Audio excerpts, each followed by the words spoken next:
The information featured in this program is general in nature and does not take into account your personal circumstances, needs, or objectives. Guests appearing in the program may have commercial arrangements or associations with some of the companies, organisations, or foundations mentioned. Opinions expressed by the hosts or guests are personal of nature and not to be considered as advice or an inducement to purchase products or services.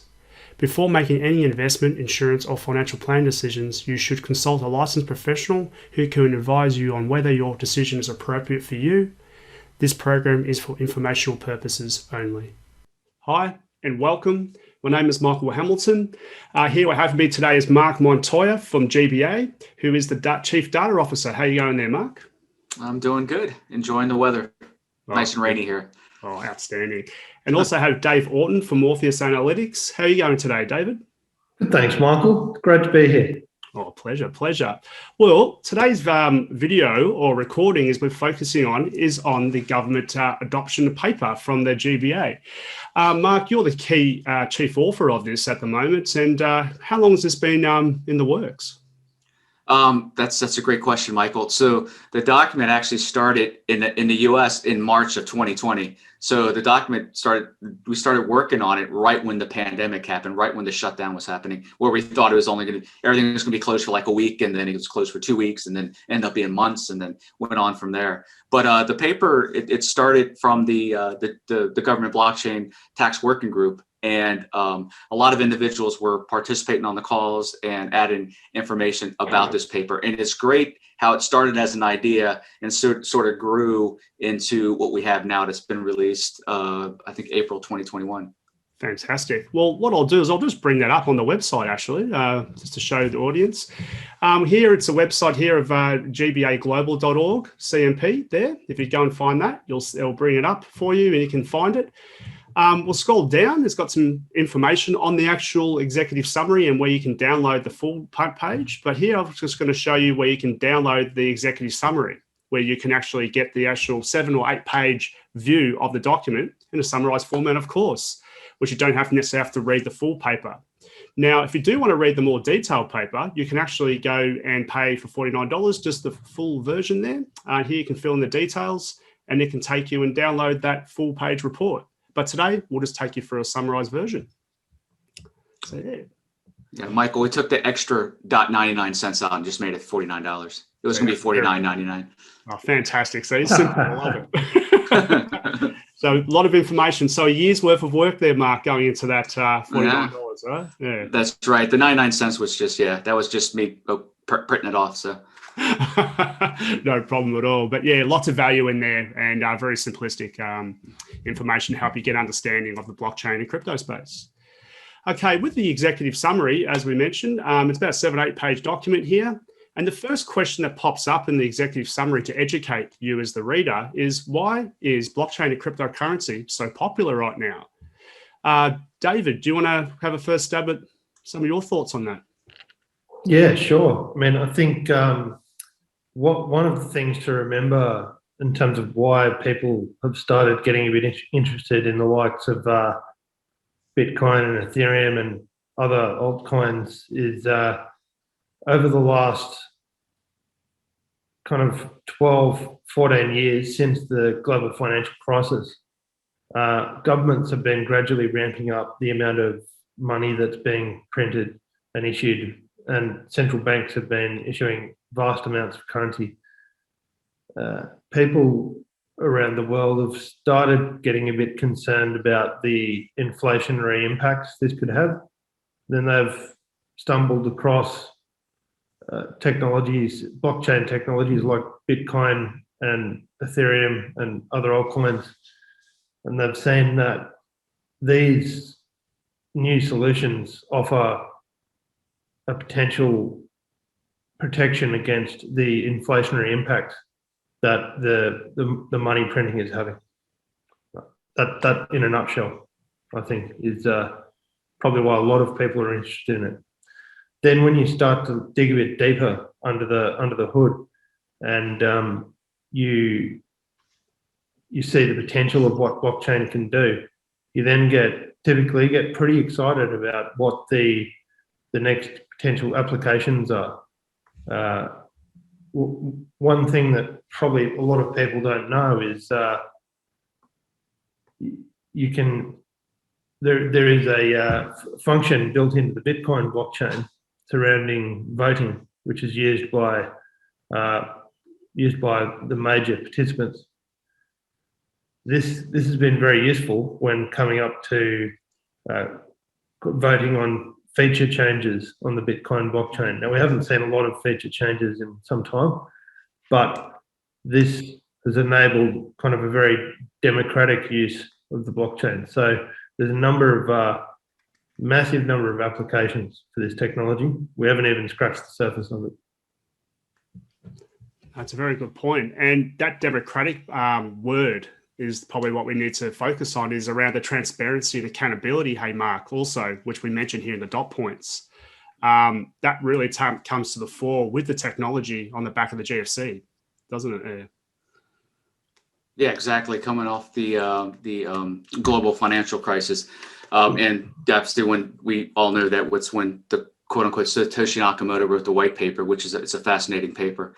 And, with the global financial crisis ending, and every single crisis, something unique comes out of it. Out of the 2008 crisis, we got Uber, we got we got the Uber Eats, we got a bunch of additional solutions that came out of that. Out of this pandemic, we can see it. What's fascinating about this paper, that's not really an executive summary, is that we wrote the paper during the pandemic. So a lot of the numbers in there were results of the pandemic. Even though the governments were printing off so much money, people were investing in what I call intangible assets like stock, like cryptocurrency, like Bitcoin, to, as David said, to hedge themselves against the inflation they see coming down the road because the government printing so much money. That you also see a lot of the governments putting money in fintech, because everybody's remote work. There's all this bio, the bio aspect of it, of doing remotes, logins, not going to work, working from home. But also, you see that they put so much investment in fintech, which is also includes blockchain. So you see the blockchain technology, and the governments, you will see, and it's also in the paper, that they are researching blockchain technology, but they're not exactly keen on the cryptocurrencies. So they're actually trying to see how they can actually protect it, consumers against any type of like fraud.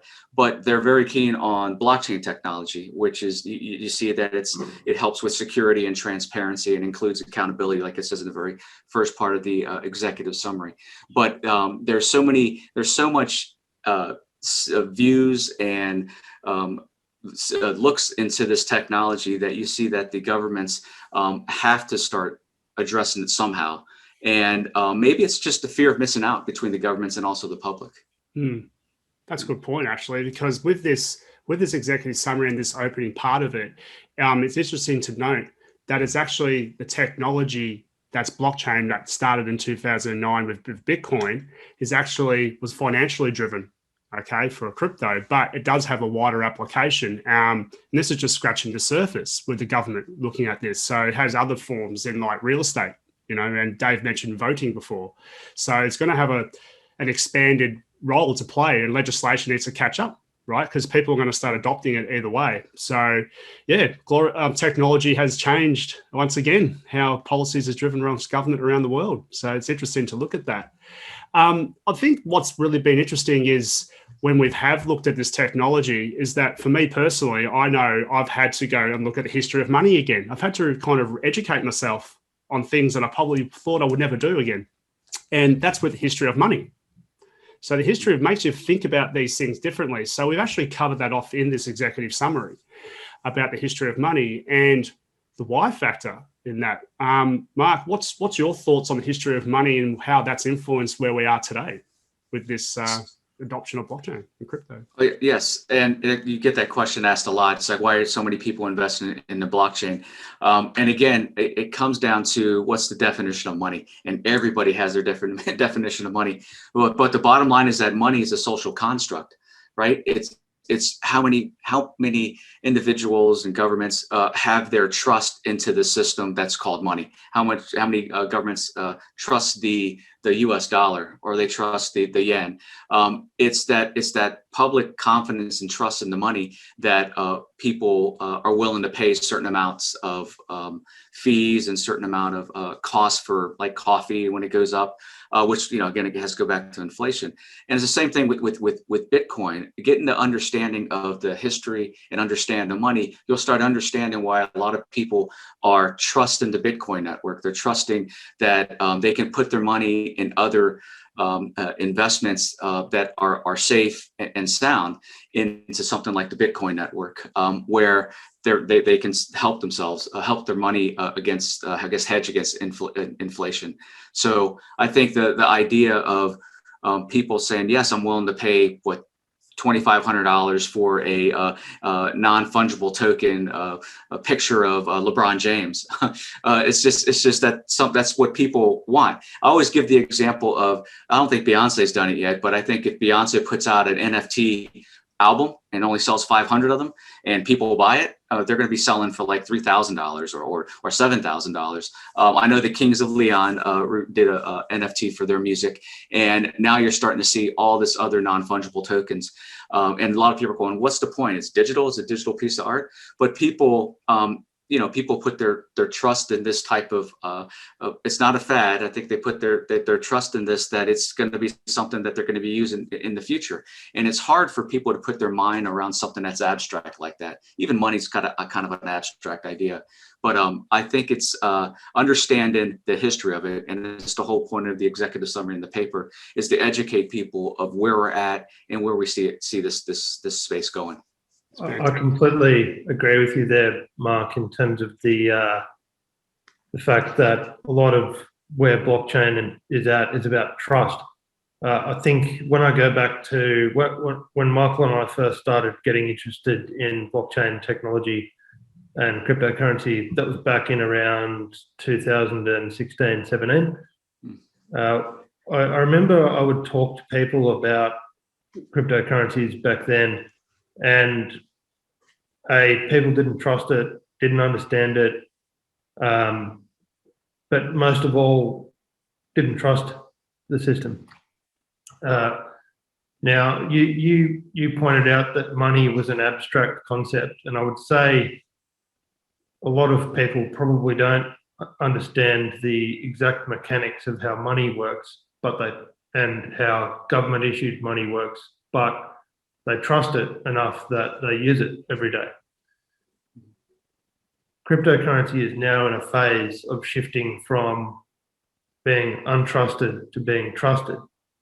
And I think that's what we're seeing is driving a massive amount of the growth in the space at the moment.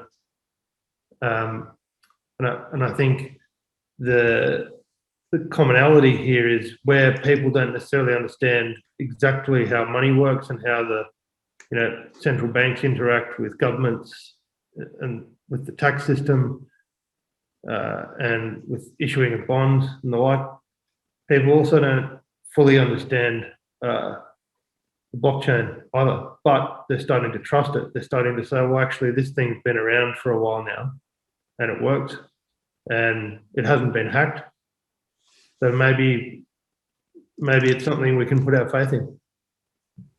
Definitely. It's a perception of value, isn't it, now that's changed, isn't it? And what we've looked at here in the evolution of money, and I'll just bring it down the screen here, is that we started off with bartering originally, right, as value exchange. Now that's happening on the blockchain, but not necessarily an exchanging of tokens between people doing services with each other, while also storing value in the way of Bitcoin. So we're seeing some of these old methods merging in the new technology, which is really interesting to note.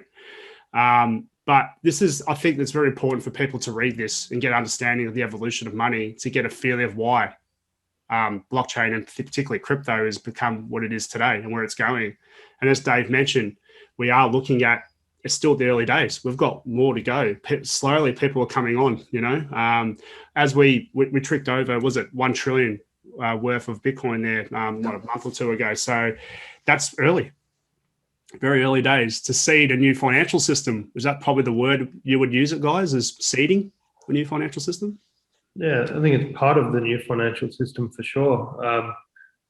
Probably if there's one point I could highlight from this history of money section, if there's kind of one takeout of this section that I would call out above all others.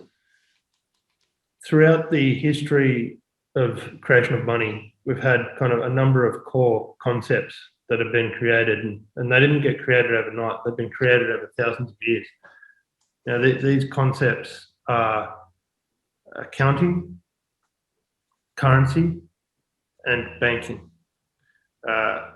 Interestingly, accounting was the first one to come along, which is, you probably wouldn't have thought that. Then after accounting came currency, and then after currency came banking. Now, what cryptocurrency and blockchain do, and what government issued coins will also do, is they unify the three concepts of currency, banking, and accounting. This means that this creates a massive amount of efficiency over what exists today, where you have to, each concept is administered separately, and then you need massive number of processes in order to kind of reconcile the three concepts. The beauty of what's built into blockchain technology is every time you do a transaction, all three of those concepts are unified into one. So that is essentially, in a secure way, that is auditable, right? And that is the kind of key thing that has been delivered by blockchain technology and the key innovation in money. And hence why this, if you probably can't see the graphic too well on the screen, but the key thing is this thing was just created in 2009. The concept had been around for a lot longer, but the first prototype of it was released in 2009. Where will we be in 1,000 years? Where will we be in 500 years? What will the future bring? Because each of these previous concepts of money delivered massive changes in society. So it's going to be very interesting to see what this innovation brings. Yeah, without doubt, you hit the nail on the head there, I think, and it's going to certainly evolve, and it's going to be interesting the next couple of decades how this does evolve with that at the moment. Michael, let me add something too, which I think is fascinating. That talking about Bitcoin, and that you said it reached a market cap of like 1 trillion. So Bitcoin, it took 12 years for them to reach a market cap of $1 trillion. It took Microsoft 40 years to reach a market cap of $1 trillion. So it shows you just with this network how quickly it's growing. And like Dave said, it's going to be interesting to see what's going to happen in the next couple of years with this. It's the next 1,000 years. But the great thing, and I love your points, David, about having accounting and everything built into the system. There's something called crypto economics, and Bitcoin and blockchain is the first use case of crypto economics. And again, I go back to Satoshi Nakamoto and the white paper. It's fascinating that you had all these disciplines. You had accounting, you had economics, you had cryptography, you had networking, all separate, right? And this paper brought all those together into this new science called crypto economics, where you built the rules of the system. They're built into the system. You have incentives and disincentives. You have consensus of the network. So all these mechanisms put into one gave us the first use case of it, which was Bitcoin. And it's just fascinating. The Bitcoin network is just fascinating. I think there's a lot of other crypto network or cryptocurrency networks that are trying to duplicate what Bitcoin has, and I don't think they've gotten close yet to it. But it's just fascinating, and I always say that it's the gold standard. It's the grandfather of all these other altcoins, which is, I think it's just great. And I can't wait to see what's going to happen in the next couple of years, next 10, 15, 20 years. Yeah, our grandfather after 11 to 12 years. It's quite interesting, isn't it? Yeah. Oh yeah. Which brings us on to our next topic. Actually, we're looking at look, blockchain and Bitcoin and cryptocurrency, but we also have to factor in world government debt into this equation. So a lot of people understand this, but they still think, mate, Bitcoin's a bit of a fad when we do talk to them. But some are well educated and go, yeah, this is a problem. Government debt and why Bitcoin's grown and blockchain in general. Dave, what do you reckon about this from your perspective? Is that government debt feeding growth? Yeah, I think you've hit the nail on the head there. Certainly, this problem was part of why I started getting interested in the space. But interestingly enough, I was at one of my favorite bars recently, about 4 weeks ago, and I struck up a conversation with a random bloke there. In fact, he heard me talking about cryptocurrency, and he was interested in the space as well. And we struck up a conversation. And it turned out that he'd bought quite a lot of it last year when the price was very low. Now, I asked him what field he was in. He's a chef, right? Didn't have too much in the way of additional education after school, but was nonetheless a very switched on person.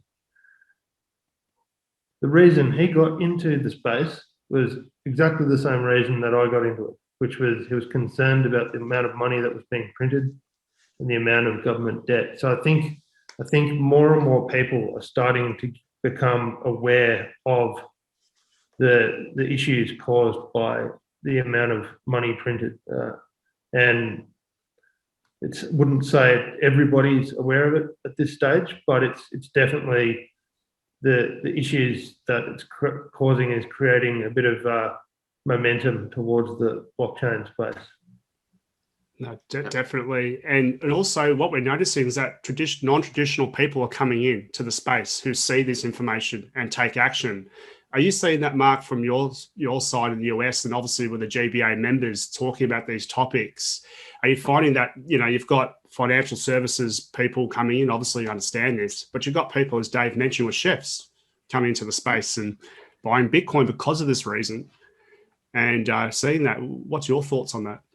So Dave's right. I got a similar story. We were doing, GBA was doing a podcast on it was talking about taxation and cryptocurrency. And he had a lot of, he had people from accounting firms on the call. You had individuals that had their own private investment firms, like family firms. And then you had just regular individuals. And this is funny. This guy was great. He's funny. He's actually a truck driver, and he says, and he starts asking questions about crypto. And at the time, you guys all know Sash and Meyer, right? He was asking about how safe's my money, and how can I make sure that the government doesn't get their hands on it? And Sessions bringing up, oh, you can do this and this and this, and we're like, well, hold on, we're not justifying what you're trying to do with your money. We don't want you to whitewash your cryptocurrency, all this other stuff.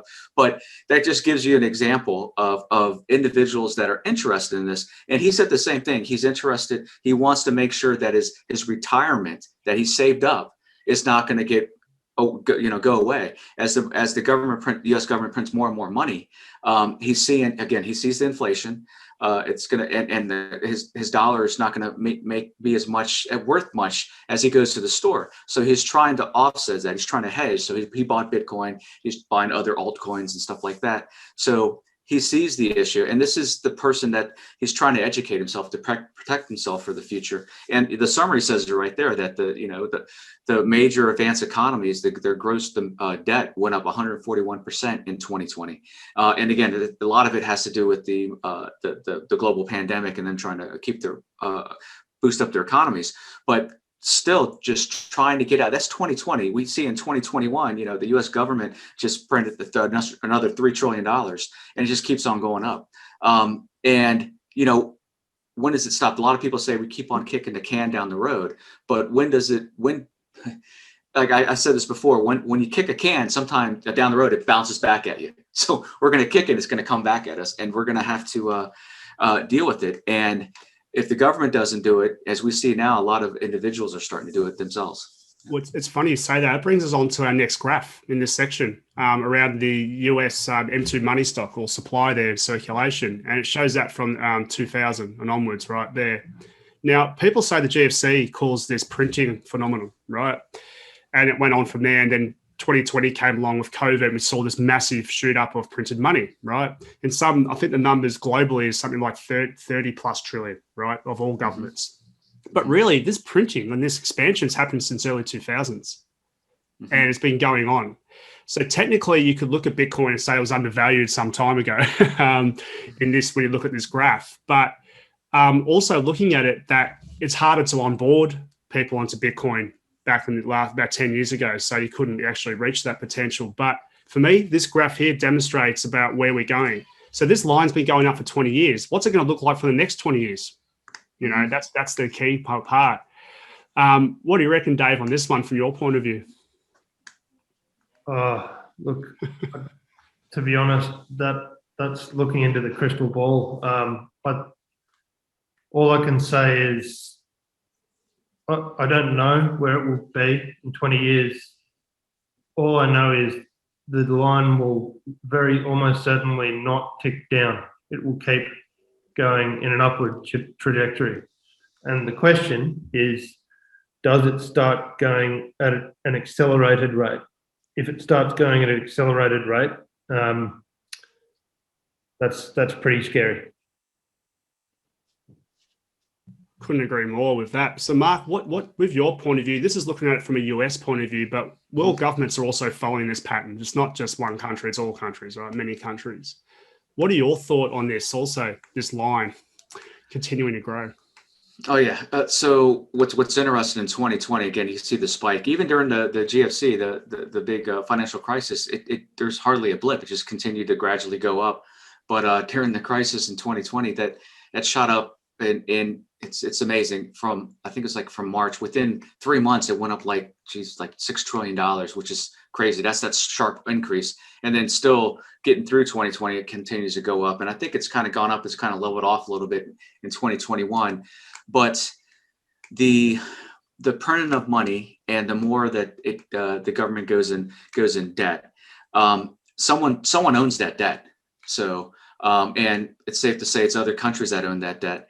But the age-old saying is, when the U.S. sneezes, the other economies catch the cold, right? There's a lot of countries that are pegged to the U.S. dollar that, when the pandemic happened, it really affected them. So everything started going down in their economy also, and it made them question. And I think it's Mark Carney he used to be head of the I think the ECB, or the European Bank Commission. Mark Carney said that we have to realize that we can't peg our money to the U.S. dollar. We need to have a basket. We need to actually peg to some other ones, and not have the dollar as the primary basket for for our economy to rely on that. But so it's safe to say that not just the U.S. and not just people that are in the crypto space are seeing it, but there's other countries that are starting to see it also, and they are starting to diversify their own portfolio, not rely on the dollar. Because I think, like Dave said, again, we can't. It's not a crystal ball, but I'll see it continue to go up. As you know, this is one crisis. We're starting to come out of it now, and hopefully nothing else happens. But if something does happen, it's gonna go up again, which is gonna again make the markets get scared, and it's going to I think it's going to actually have more people go into the crypto markets. And then what do people do with the hedge against inflation? I think they put it somewhere safe, like in Bitcoin. I think, Mark, your point that we're starting to come out of the crisis at the moment, and I agree with that. There's because clearly, with the vaccination rate increasing, and that a fair bit more protection for people from coronavirus coming online, that's definitely helping. However, something I think that's really interesting to note, there's this massive amount of money that's been printed, this massive amount of stimulus. I don't know, there were projections from economists in the US that there were going to be 1 million new jobs created. And I think it was the last quarter, only 250,000 jobs created. So they missed that forecast by 75%. And that to me says that we're probably not done yet with the amount of stimulus, that is being put into the system. Until the forecasts are starting to match the actuals, I think we will see quite a bit of activity. Going into the summer, maybe we'll see some more. I think you're right, Dave. That's interesting. Well, with this monetary expansion and circulation sort of supply here, it brings us on to the next question in economics, our old school economic value, and that's the impact of inflation. Okay, here, which is our favorite topic. I know for me, I think I did economics back in high school in the 90s, and the first thing you were taught was don't print money. That was the first thing, right? That was the core feature of economic principles. But now we're seeing that being turned on its head, obviously here. Inflation, what's your thoughts on this, Mark, from what you're seeing to date on this? And obviously we covered this off in the paper. The US represents a large amount of world currency flow, and expanding monetary supply has an impact on obviously prices in CPI. Yeah, that's right. And you can see it, just like you said, from an economic standpoint, you're starting to see it. Start seeing blips of it, like if you go to the store, you'll see how expensive like a can of beans are, or toothpaste is starting to very slowly start showing the increase and stuff. Coffee's starting to go up, price of coffee. So the printing of money is being seen, and again, kicking the can down the road. Someone's going to have to pay eventually. Eventually, it's going to be inflation, and it's eventually going to be higher taxes, right? And that's we haven't seen the rise in taxes yet because they're still trying to make sure the economies don't totally crash. But you're starting to see it in the CPI. You're starting to see it in additional goods. Some of the oil, I don't know. I guess as people start coming out of the pandemic, you're starting to see people start traveling more. People are itching to book resorts and go on, travel to Europe. I think Europe lifted the ban on people coming in there. So you're starting to see some of the oil prices start to rise. But it's safe to say that people that actually try to book, they're booking cruises, even though the cruises aren't starting up yet, and they booked different vacations, even though like the resorts aren't open up yet. They're hoping that this is going to happen, and if something if something bad happens again, then it's going to be twice as bad. And again, it goes back to the point of them printing some more money. So again, as I said, that when the U.S. sneezes, the world catches the cold, because you can see it in the actual graph that you're showing here, that the U.S. has almost have over probably 65% of the world currency. And then everything else, the next one's Australian, Euro, and then it goes down from there. But as the money gets printed out, other countries will be affected by it, and you might start seeing it sooner in the other countries than you really see it in America. But you can already start seeing, as I said before, in the CPI and what's happening with all at the grocery store. Definitely. And as we can see, US dollar here, euro makes up, close up to 70-80% of this flow worldwide. And if you do have high imports from other countries, you're going to experience that inflation in imports too. So There's also this: if you did print a lot of money for your country, you're going to find out inflation other ways. So it's quite an interesting stat to look at. What are your thoughts on this, Dave? Is there anything to add to Mark's comments there? Oh, look, I think Mark covered it pretty well there. And I think that saying the US catches the cold, the world sneezes. Whilst we're starting to see, I think, some shifts as a result of the increase in the influence of China, and it's going to be interesting to see how true that holds into the future. Certainly, it is true at the moment, but it's probably a big question for me as to how that works into the future. Oh, without doubt, that's the big question mark at the moment. A lot of debate around that too, and I think that's going to be the next decade's worth of discussions and information to be looked at with that one. Which brings on to our next topic, actually, is the role of government in education. Like this white paper and the executive summary particularly, it's about education after all, right? I'm pretty sure after talking with you, Mark, there's a lot more content to come out in the future from the GBA around this area, but this is the first major paper to do that. What we looked at here is education. So Cynthia Loomis is US Senator for Wyoming, and we all know Wyoming is a bit of a leader in the blockchain and crypto space at the moment from legislation. And what are your thoughts on her comments here? We've put it into the paper here about making sure people get exposure to Bitcoin, from their perspective. What are your thoughts on this at the moment? So Senator Loomis, it says it in the paper that a lot of the governments are making sure if a company, like for example, I'll give an example from Japan's standpoint. So if Japan, if someone's going to set up a cryptocurrency shop in Japan, an exchange, they need to make sure that they have training part of it. They need to make sure that the Japanese residents understand what the difference is between fiat and cryptocurrency and understand that the pros and cons on it. So the whole point goes back to education. And a lot of the countries are starting to do that. Even Saudi Arabia is doing the same thing. They've been kind of, should we legalize cryptocurrency? Should we not? But we know they're progressive in their financial markets, and they're also trying to educate themselves. And Senator Loomis here is echoing what I see out throughout the world. And again, it's in the paper that we should educate individuals about what cryptocurrency is, what it's not, what fiat money is, and what it's not, how they relate. But also, if they want to invest in cryptocurrency, if they want to invest in Bitcoin, they should have some type of mechanisms and some kind of avenues to follow, whether it be within their own retirement plans or whether it be a private, a family-owned investment firm.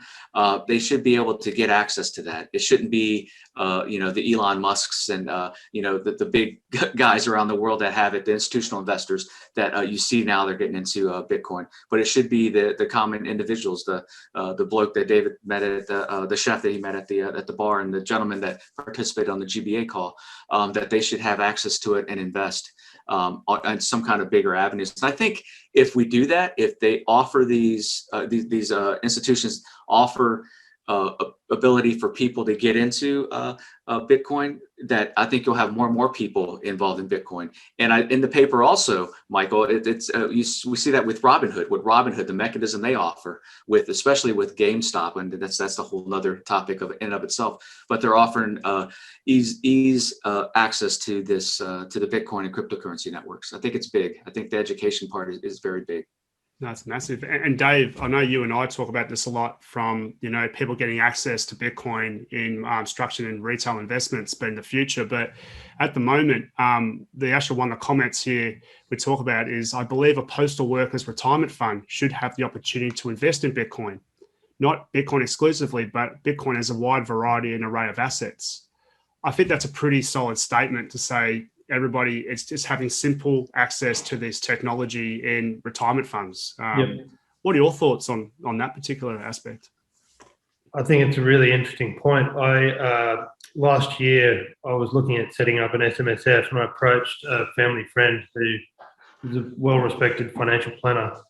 And I asked him if he could give me some advice, A, surrounding an investment strategy, and B, surrounding the setup of an SMSF. And he told me that no, if the SMSF involved cryptocurrency, he could not provide me with advice, which I found my jaw dropped a bit at that. And the reason he couldn't is because of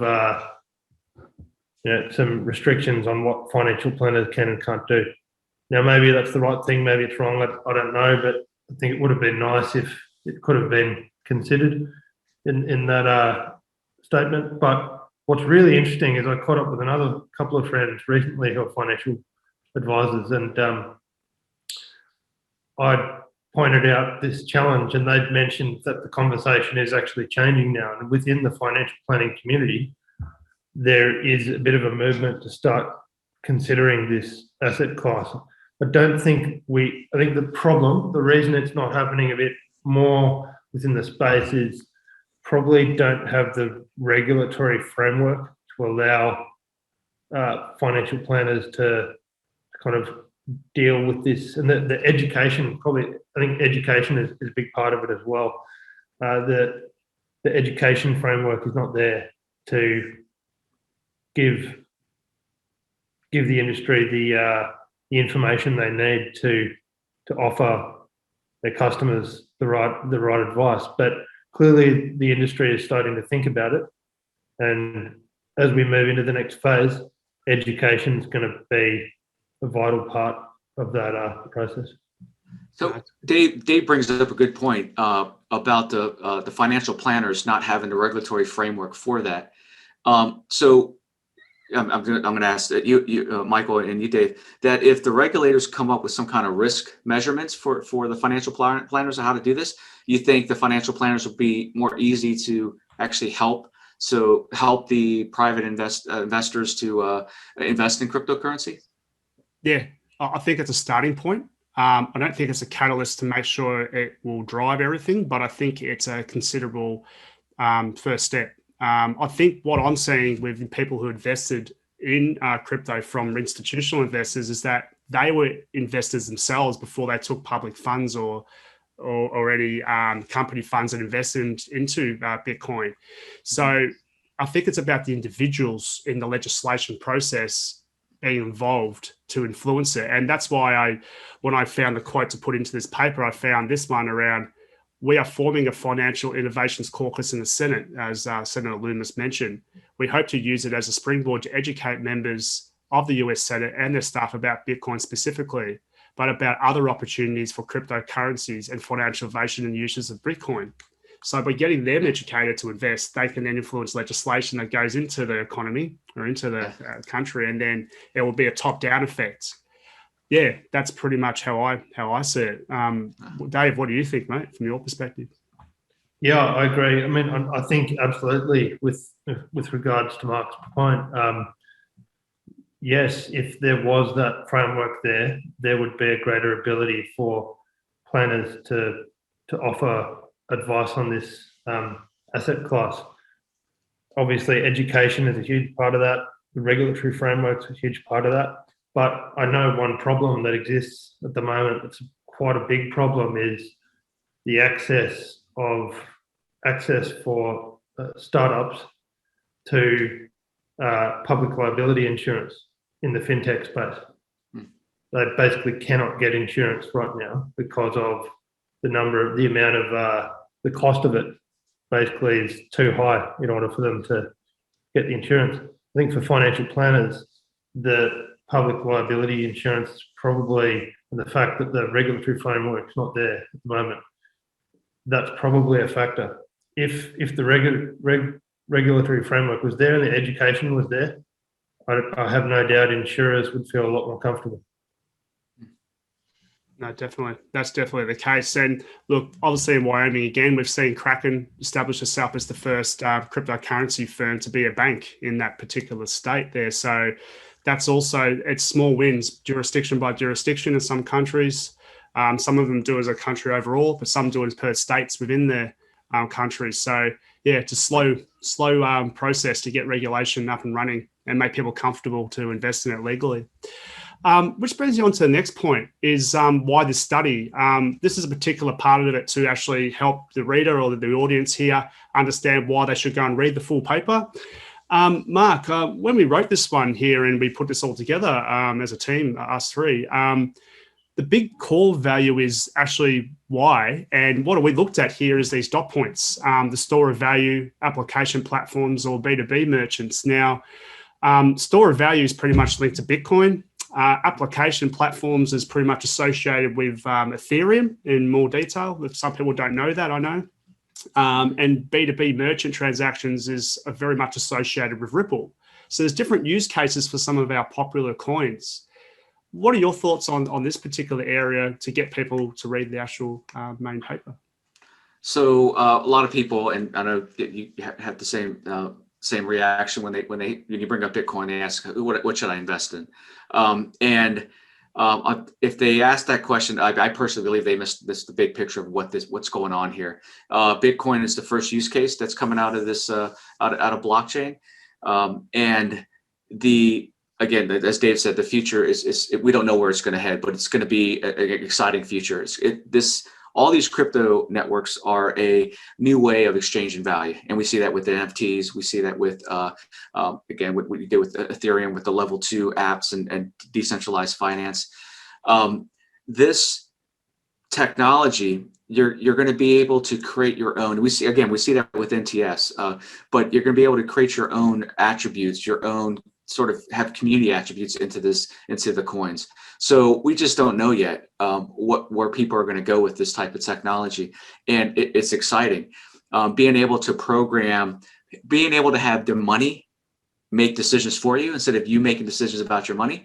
Having this program, whether it be AI or machine learning, having attributes built into your money to where you say, oh, Mark wants to buy these skis, right? But then your money will say, no, if you want to go on vacation next week, don't buy these skis. So your money will say, okay, I advise you to do. Your money will be your own personal advisor, right? So there's a lot of stuff that's going to happen in the future that I think is going to be really cool with this technology.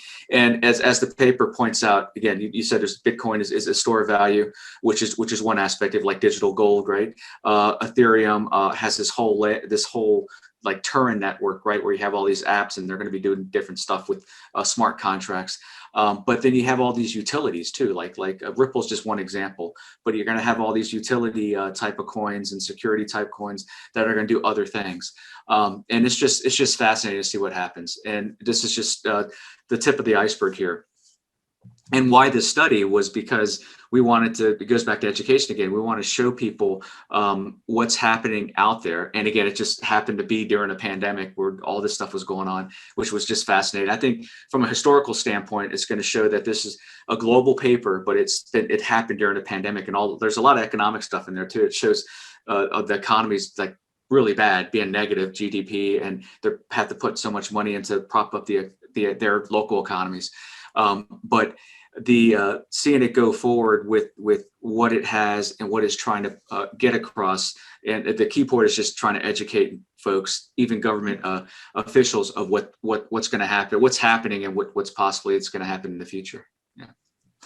Fantastic there. And I know, Dave, you and I talk about educate a lot of people on Bitcoin and Ethereum and the difference with Ripple and so forth and those use cases. And like, we make sure we educate that they are different use cases, and they have specific outputs and uses. It makes sense, doesn't it? People are still learning, aren't they? They are. And I think that's second, the one that, so I think Bitcoin stands on its own in a fairly distinct category. I can't see anything else that's emerging that really competes with it. And I think Mark touched on that earlier in our conversation. In the second category, Ethereum is just an example. There are an immense number of crypto solutions that are trying to tackle that application platform problem. I think it's going to be very interesting to see which solution emerges the winner there. And then we've got Ripple, and I don't see too many other. I think there are a lot of solutions that say they're competing, but I actually don't think there's too many solutions that actually effectively compete with Ripple. There is, of course, Stellar, which is built off the same code base as Ripple, but it's that a third one's a really interesting one in that. The question that comes to my mind is, will a solution like this replace the Swift network one day? I know that's certainly what Ripple want to do, but will it get there? Now, one thing I wanted to ask, probably Mark, is so we talked about why this study. It's a lot about education. For you, what if there was one takeout for this paper? And I know there's a huge number of things in the paper. It's a very difficult question. If there was one takeout, Mark, what would it be? Geez, yeah, there is a lot. And I think this goes hand in hand with, I think it's two, but I think it could be considered as one. That's during the pandemic, right? We went through the pandemic, wrote the paper during 2020. The governments were putting so much money into propping up their economies, making sure they don't essentially go into default, and there's a big crisis, right? That they were still pumping as much money. They're putting in trillions of dollars. They're still putting in millions of dollars in fintech, right? They were putting it in for the future. So they're investing in fintech, AI, blockchain projects throughout the world. It's throughout the world. It's common. Even though they're trying to prop themselves up for to get out of the pandemic, they were still invested for the future. And they see that this type of technology, blockchain technology, is going to help them get into the future. China went headlong into doing their digital yuan, right? The renminbi. And they actually released it. So other companies, and you see that with central banks now, they're starting to go more and more into the central bank digital currency. And the second aspect, this is very important, and I see this in Europe and the US, they put so much money into the economy that the banks had all this money, all this cash on hand, and they didn't know what to do with it. They didn't want to lend it out because half the people lost their jobs, so they're going to lend it out to people that might not pay it back.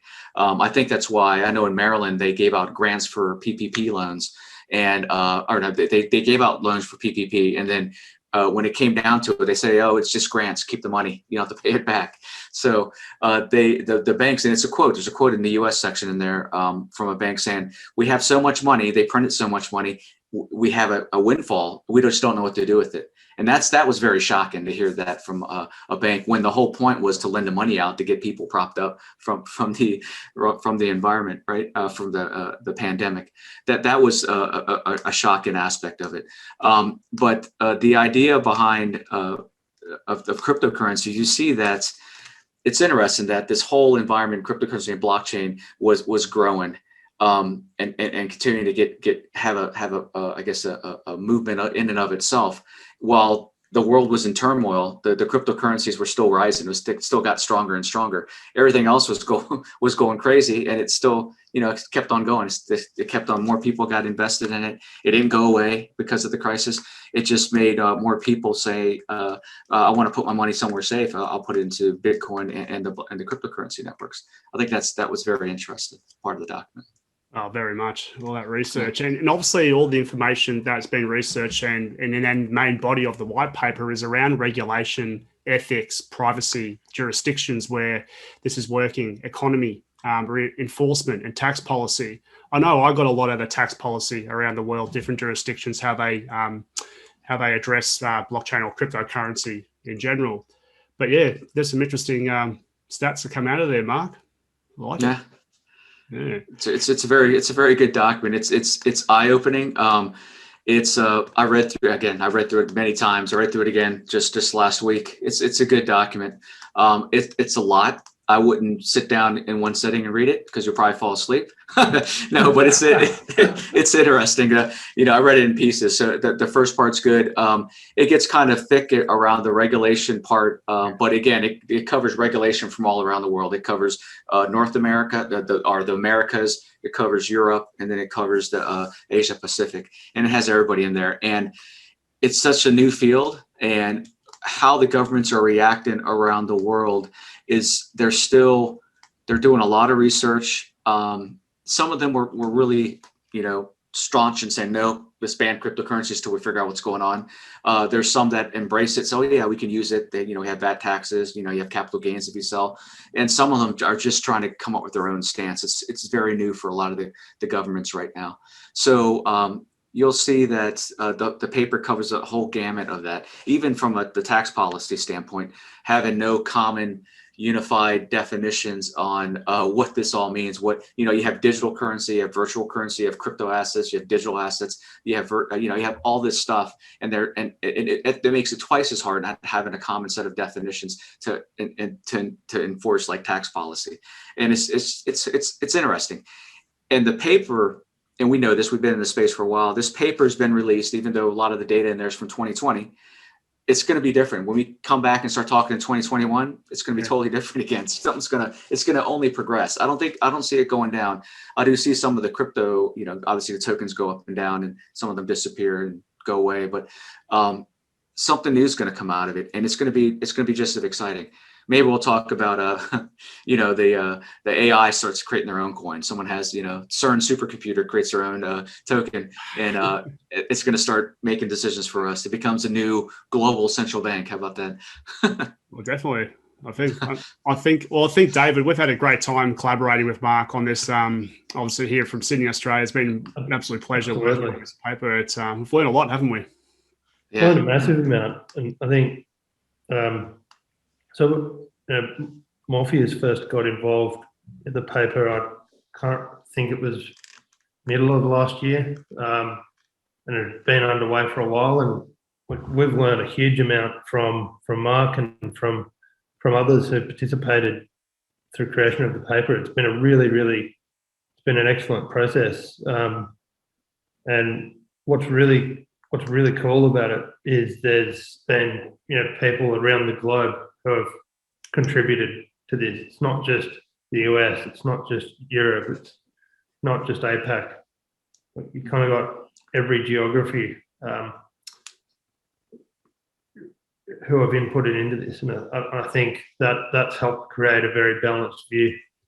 And I'm really grateful for the people we've met along the journey. That's been really good. And I also think we need to mention the amount of work that Mark has put into this personally. Like whilst there's a lot of contributors, if Mark hadn't been sitting there in the driving seat and kind of pulling this together, asking questions, prodding people, I think that's quite an achievement what you've managed to pull together here, Mark.